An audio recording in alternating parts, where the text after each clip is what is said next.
Welcome to Nightville. My mornings in Weeping Tree Books always begin the same way. I roll out of my queen-sized feather bed in the employee's room, start the coffee maker, and fry some bacon and eggs on the electric griddle. I sit down in the wing-backed armchair in the corner, open up a book, and have breakfast while I wait for the screams to subside. And they usually do around sunrise. I used to eat my meals at the front desk, but after a while I realized that watching the world go by through the display window only caused me pain. I would never be able to stand in that plaza beneath the willow tree. I would never be able to look up at the sky and feel the warm sun on my face. I would never be able to leave Weeping Tree Books. After the fire, the law firm that manages the bookstore's finances refurnished the employee's room. It was a lot more comfortable after the remodel, but there was no escaping the truth. Weeping Tree Books was my prison, and one day it would be my tomb. In the bright May sunshine outside, I could see a business owner on his way to the accounting firm next door, a single mom chatting with a nail stylist from the salon, and a line of construction workers getting some badly needed food at the Chinese restaurant across the plaza. These people had their problems, no doubt, but they were rational ones, not like the problems of Elizabeth, who had been screaming outside my door. Last Tuesday, a girl came into Weeping Tree Books and stopped uncertainly in front of my desk. Her auburn hair was a mess. There were dark circles under her eyes, and the cuffs of her oversized jacket had begun to fray. I had a feeling that she had been pulling at their strings obsessively. Elizabeth was the name stitched into the work uniform that she wore underneath. Even before she opened her mouth, I was worried about her, worried about what might have brought her to my shop. She asked where the self-help section was. I told her that we didn't have one, which was a lie, and that she was unlikely to find any books on the subject here, which was even more untrue. I had hoped that my answer would make her turn around and leave, but instead she just bit her lip and headed into the stacks. I had physically tried to stop customers before. The bookstore didn't like that, not at all, so I had no choice but to let Elizabeth go. I wondered if she noticed how the aisle that she was walking down was much longer than it should have been. From where she was standing, the display window would have appeared postage stamp small if she had turned around to look. But she never did. And whatever she had come here for, she was intent on finding it, and Weeping Tree Books would make sure that she did. Rather than a random walk-in from the street or some dangerous denizen of the supernatural, Elizabeth was likely the sort of customer who had heard rumors about the store, or read some anonymous post online about the knowledge that it contained.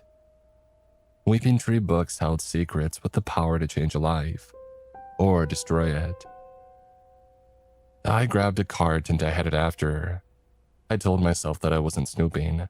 I was just getting some new items for the display window, and I was almost able to believe it. Elizabeth turned down a passage to my left. Keeping her in the corner of my eye, I began to stack the trolley with summer thriller novels. I tried to avoid the true crime section. A lot of it hadn't happened yet. Elizabeth stood wide-eyed in front of a wall of self-help volumes that hadn't been there the night before. She took down a guide called Dark Reflections, Coming Face to Face with Your Own Worst Self. The hair on the back of my neck stood up. I had never heard of the book before, but something told me that this was going to be a bad one. A warning rose in my throat, but before I could think of a way to distract her, Elizabeth had opened up to the table of contents. She bit her lip again as she read, completely focused on a way to get free from the part of herself that hurt. Was it an addiction, a mental disorder, or just the same character traits that she had always lived with, the ones that kept sabotaging her success over and over again? I wasn't sure, but whatever it was slowly taking shape in front of her. She was too focused on her reading to see how the shadows of the narrow, dimly lit aisle had coalesced into a copy of herself.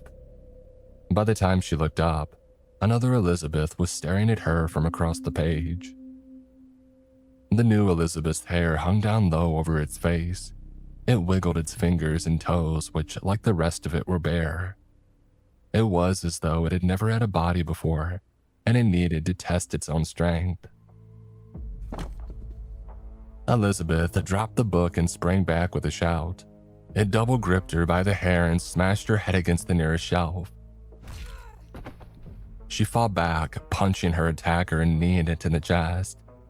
But just as it had been when it was a part of her, the darkness was stronger. It wrestled her to the ground and prepared to crush her eyes with its thumbs. The real Elizabeth squirmed backwards and slipped free. She ran to the wall of books at the end of the hallway and tried to feign right. Her dark half caught her in a headlock until she bit its arm and kicked it away. They rounded a corner and I ran after them. When Elizabeth's dark half pinned her for a second time, I gave my book cart a shove and sent it rolling into her. I had hoped that the impact would give the real Elizabeth a chance to get away. But when the cart had staggered her doppelganger, she didn't flee. Instead, she doubled down on her attack, bashing her elbow into its face again and again. The smoke-gray liquid that pooled from its wounds was nothing like blood, and with a feral shout, it bounded on all fours towards the depths of the bookstore. Elizabeth shot me an angry glare, and at last I understood that she didn't want to escape. She meant for this to end here one way or another. Without another word, she chased after her double. I, meanwhile, returned to my cart. I picked up the copy of Dark Reflections from where it had fallen on the floor. If I squinted, I could almost see a razor-thin smile forming in the air in front of me. I shuddered and reshelved it as quickly as possible. I didn't see who won the fight, but I do know that neither of them survived. The grisly duel plays out again each night. The same high-pitched shrieks and wild blows, rampaging through the store until dawn. I try to stay out of their way. I don't like to think what might happen if both sides of Elizabeth looked up from their struggle to find a living, flesh-and-blood target for all that hate. Eliza and Beth locked forever in a death or death struggle. I wrote that line in a letter to my girlfriend Amy, thinking that it would sound clever or funny. But when I thought about their angry screams echoing forever down all these empty aisles, I couldn't bring myself to laugh. After the shrieks finally stopped, I wash my dishes, dress, and leave the employees' room to open the store. As always, I hesitate in the doorway for a long moment before stepping out into the bookshop. The sunlight streaming through the display window banishes most of the horrors that inhabit Weeping Tree Books, but it never quite gets all of them. That morning, everything seemed quiet. There were no swarms of hideous centipedes creeping along the shelves, no ink-blooded horrors leering around the corner of the aisles. I got to work on the first task of the day, which was always the same, preparing special orders for pickup. The clients of Weeping Tree Books didn't have much tolerance for delays or mistakes, so the correct volume always had to be prepared as soon as possible. I was on my way to fetch a 16th century copy of the Mirabilis Liber when I first noticed the door. Where a bookshelf should have been, there was now a wall with an open door. It looked exactly like the ugly wood-paneled door of the employee's room, but there were no lights on inside. The hair on the back of my neck stood up. I froze, like a child waiting for a monster to emerge from their closet, but the store was dead silent. The longer I stood still, the more that I noticed other, more subtle differences in the store around me. The shelves, rearranging themselves, was nothing new, but now the carpet was a dull deep sea blue instead of a greenish gray. The lights too had changed, becoming glass globes that were more stylish than the bare incandescent bulbs that I was used to. Almost reluctantly, I looked toward the display window. The plaza was gone, and I had never seen the street outside in my life. The people in oddly cut clothes hurried by, and were those zeppelins that I saw in the sky. The only feature I recognized was the willow planted as if by accident among the other shaded trees that lined the boulevard outside. The door behind me creaked, as though moved by an unseen breeze. Someone was coming, I was sure of it. I scrambled behind the end cap of the nearest aisle and I pressed my back against it listening. A girl ran past. I got only a fleeting glimpse of her, but she seemed to be dressed in the same odd outfit as the people outside, and her amber eyes were wide with fear. She was clutching her hand to her chest like it hurt her. She didn't even look my way as she bolted into the lightless room. I waited a few minutes to make sure that the coast was clear and then returned to what I had been doing. Thankfully, the blue guideline cable was still there and I could follow it to the prophecies section and retrieve my client's order.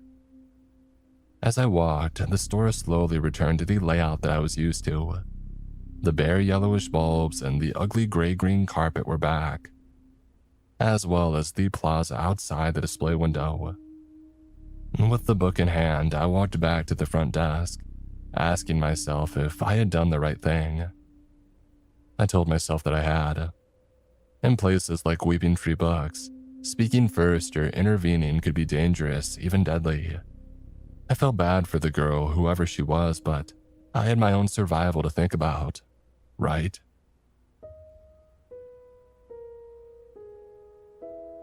By the time that I prepared the morning's orders, the woman in the black turtleneck had already arrived. She came in every day at 10 a.m. on the dot. She never spoke or bought anything, but she didn't cause trouble either. Mostly, she just drew in the large sketchbook that she carried and observed the other patrons. It was odd behavior to be sure, but probably harmless. Or so I thought at the time. Sometimes I had a chance to peek over the woman in black's shoulder at her drawing pad. I discovered that so far she had drawn the display window, a reading nook, and even my work area behind the desk. I was surprised and maybe a little insulted that she had never asked to draw me as well. And maybe I thought uneasily she had, just without my permission. And maybe she had illustrated me being stalked by hungry monstrosities with limbs too long for their bodies. Maybe she had drawn me being pulled apart by a mob or psychotic, grinning customers.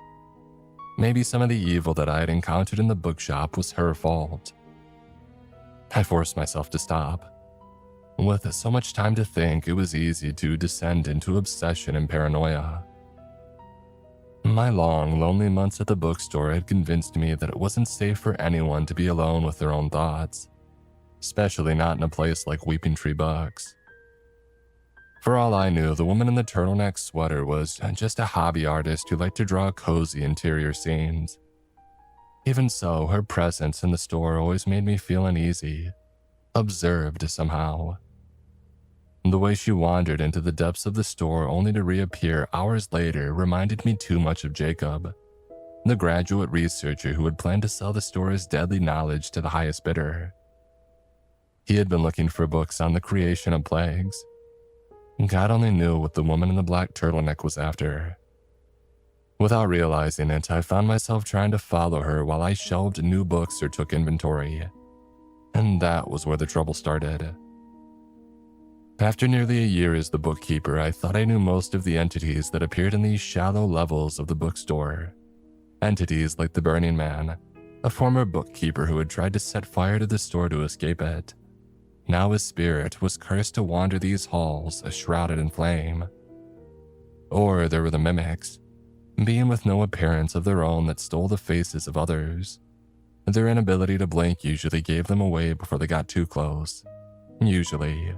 Like a well-traveled trucker who knows which route has the worst traffic and which is the quickest in bad weather, I had become accustomed to them. I thought I could afford the distraction of keeping an eye on the woman in the black turtleneck. I was wrong.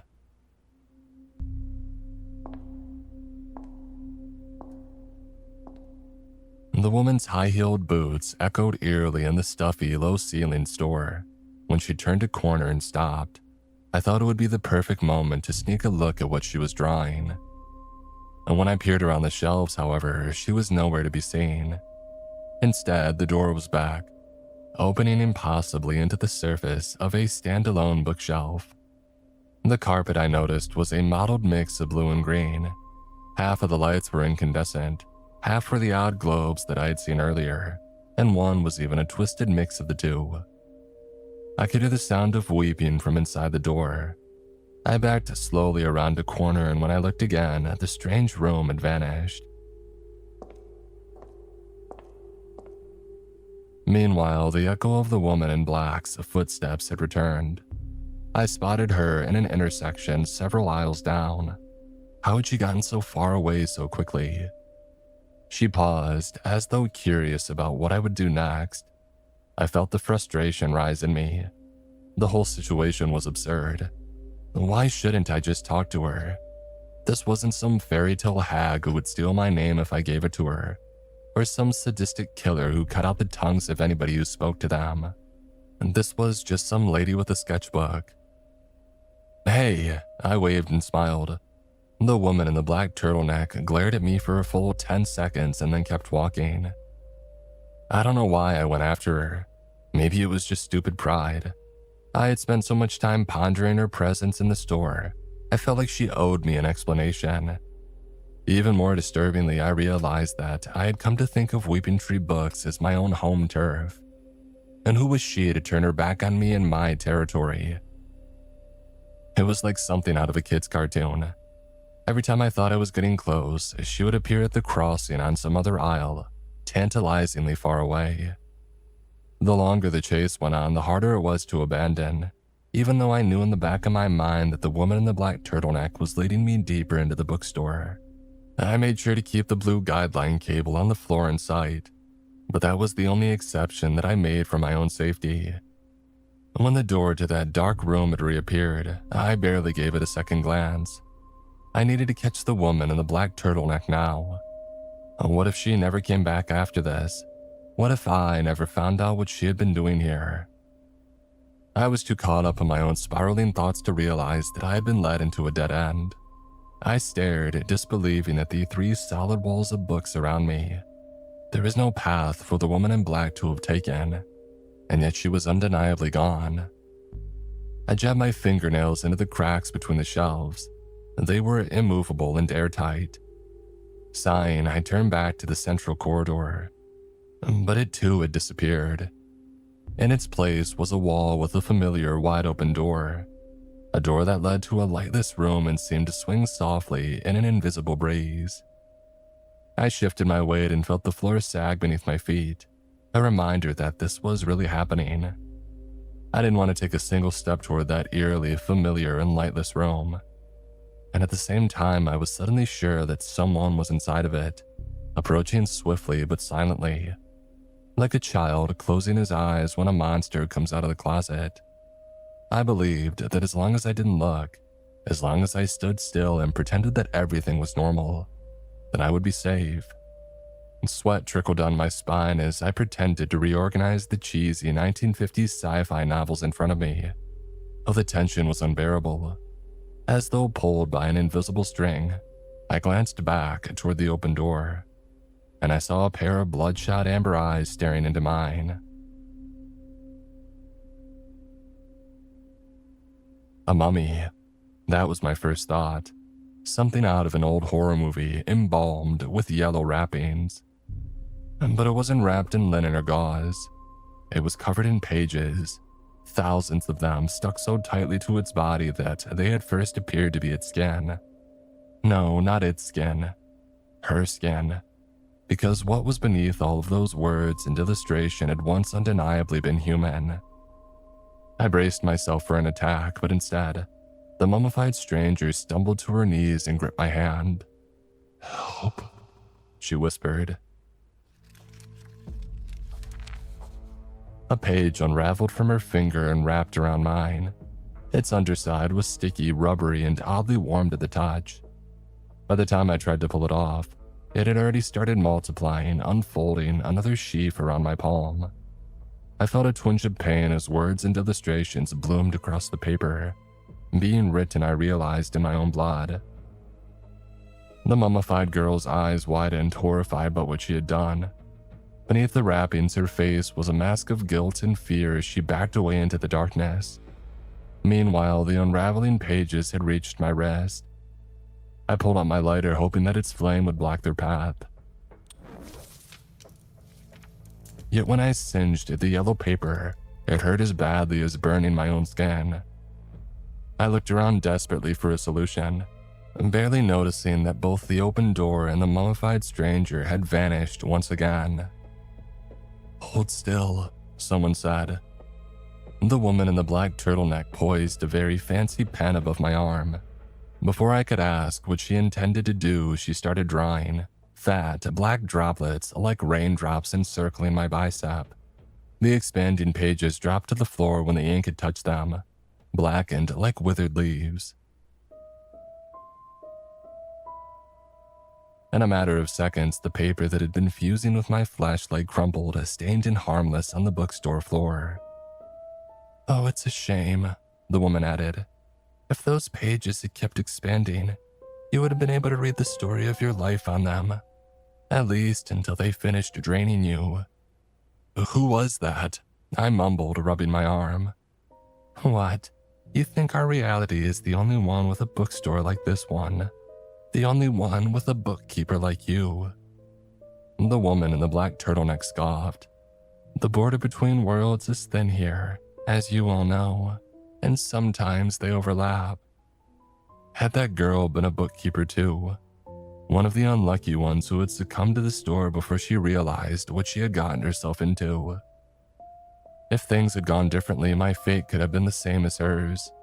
I was so lost in thought that it took me a moment to realize the woman in the black turtleneck was holding out her hand to me. "Sorry about the game of hide and seek. I only wanted to get you back into the right reality before it was too late. My name is Eliza, by the way, and you, young man, must be the bookkeeper." "You know about this place? What it really is, I mean?" I asked, stunned. "You don't think all of your customers are monsters, do you?" Eliza smirked. "Oh, there's knowledge here, and like any knowledge, it can be used for good, or for evil. Personally, I just like what it does to my illustrations." Eliza held up her sketchbook. The most recent drawing was an odd perspective, looking down from the ceiling. It showed two people standing in a narrow aisle between the bookshelves. It was Eliza and I. She looked up suddenly, and the figure in her drawing did the same. The unsettling sensation that she was watching me from within the page made me recoil a bit. Eliza chuckled. "You've seen one of my pieces before. I made an album once full of illustrations of prison cells. Does that sound familiar?" I knew the book she was referring to. A kidnapper in a pig mask had used it to capture children. "And that's your idea of a work of art?" I glared at her. "Like I said, power can be used to help or to harm, and I would like to help you if I can." Eliza hesitated.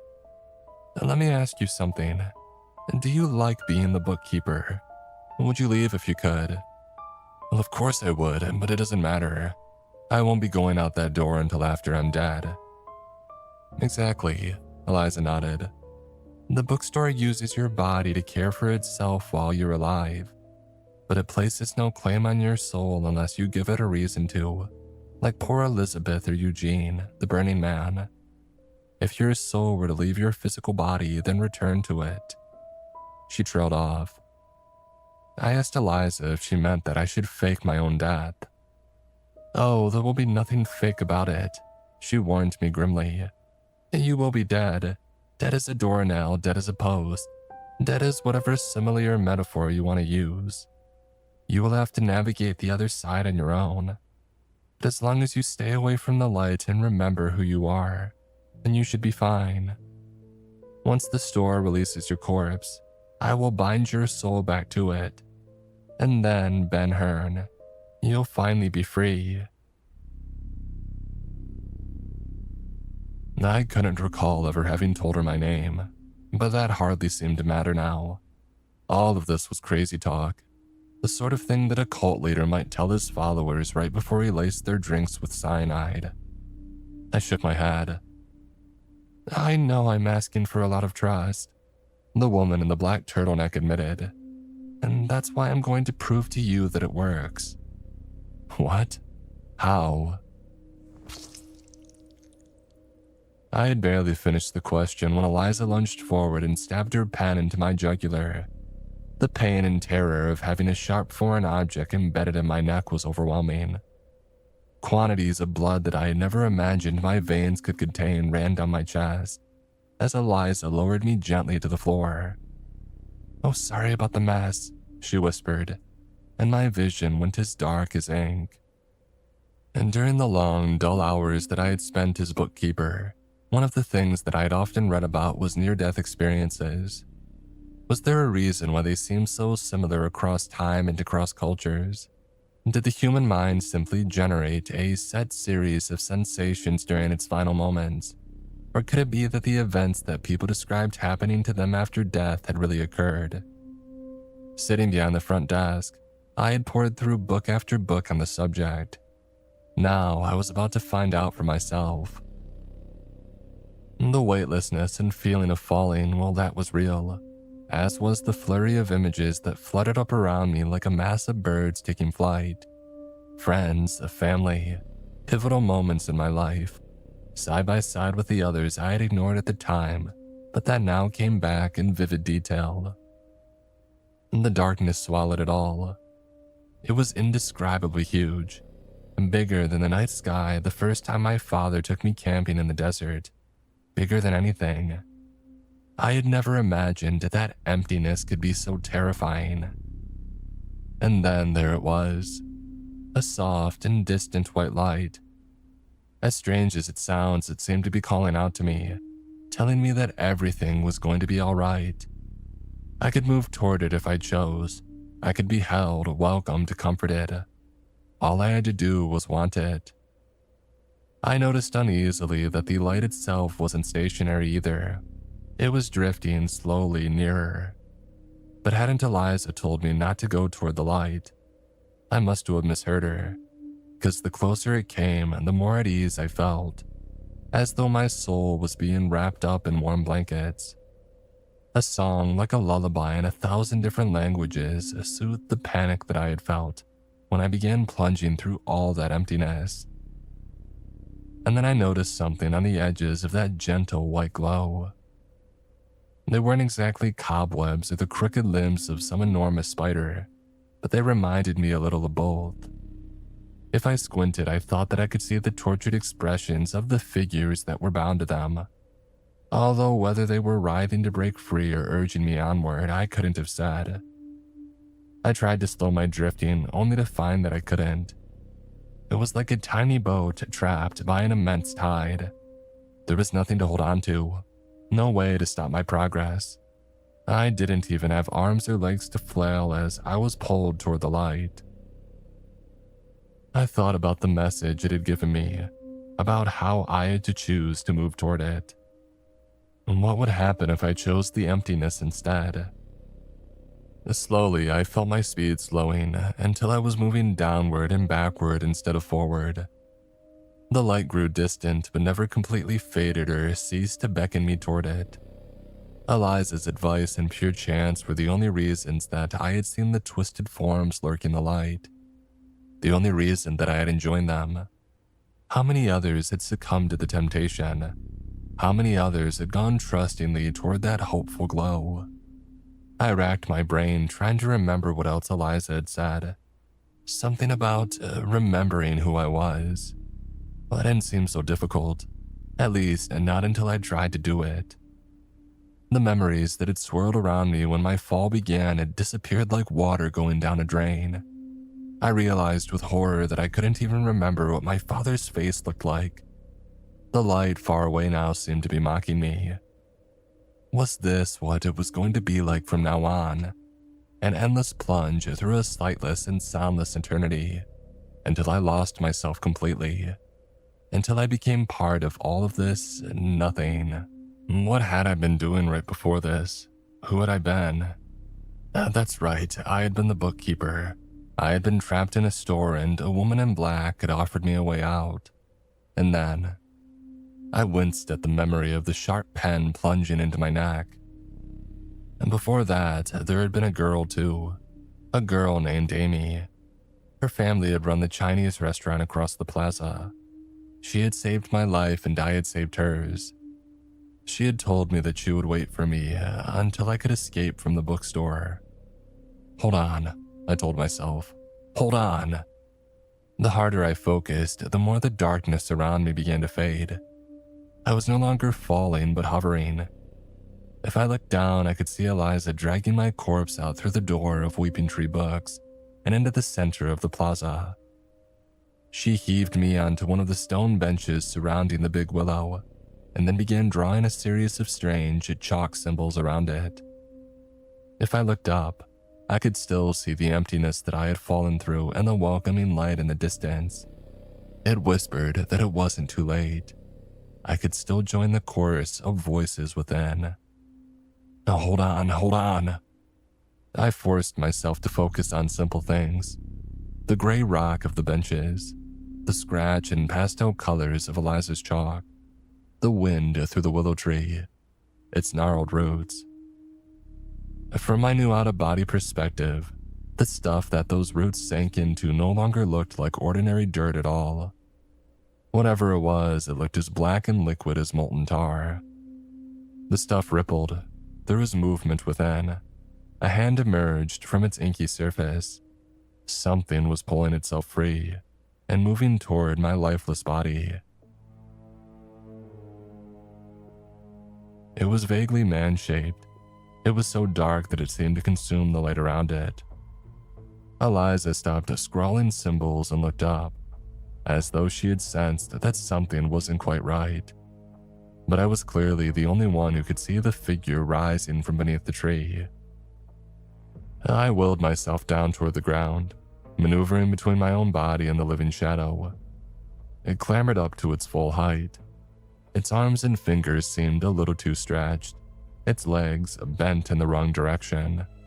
A tendril wisp of something like smoke connected its head to the black liquid at the base of the tree. It narrowed its all too human, honey brown eyes at me. And then it grabbed me. I had thought that being incorporeal would for some reason make it impossible to feel pain. I was wrong about that. When the thing squeezed, it didn't bruise skin or break bones. Instead, it seemed to be smothering my very self. Everything that made me, me, flickered like a flame cut from fresh air. It was going to take whatever energy I had left, and then it was going to take possession of my flesh. My body would awaken when Eliza completed her ritual, but I wouldn't be the one inside of it. I couldn't let it end like this. I had suffered too much and sacrificed too much to let it end like this. The thought made me burn bright with anger, and the dark figure clinging onto me loosened its grip, and then it clenched down again with renewed force. I fed that anger and that righteousness, all of the energy that I had. My attacker dropped me, threw its emaciated hands up to the front of its face, and retreated toward the pool of shadow. My glow continued to intensify, out of control until it had swallowed Eliza, the bookshop square, and even the sky in an endless sea of brightness. It was the last thing that I knew before I opened my real physical eyes.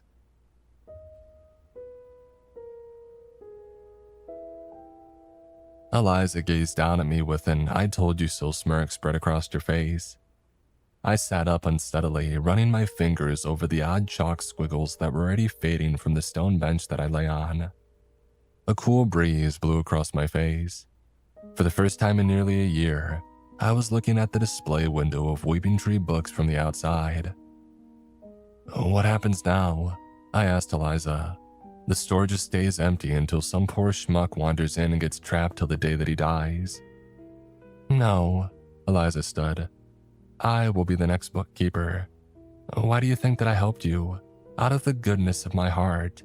She laughed mirthlessly. A low gray cloud drifted in front of the sun, and suddenly the late spring day felt a little colder. "Oh, I've been around a long time, and this world holds no more secrets for me. And nothing out here can compare to the wonder within those walls." I remembered of a quote from a 300-year-old book that I had flipped through once in the store, one called "A Paradise Lost." The mind is its own place, and in itself can make a heaven of hell or a hell of heaven. I asked her if she was sure about this. "I brought you back from the dead," she reminded me. "I would like to think I know what I'm doing, wouldn't you?" And she had a point. Wind ruffled her silky brown hair. What was I supposed to do now? Thank her? Offer her a hug or a handshake? Eliza seemed above all of those things somehow ancient and terrible in a way that I hadn't noticed earlier. Before I could decide how to react, she had snatched up her sketchbook and her small black handbag and began walking toward Weeping Tree Books. She stepped through the door without a single look back. I never saw her again. A light rain began to fall. I turned my face toward it and I shut my eyes. I was free. And my first call, of course, was to Amy.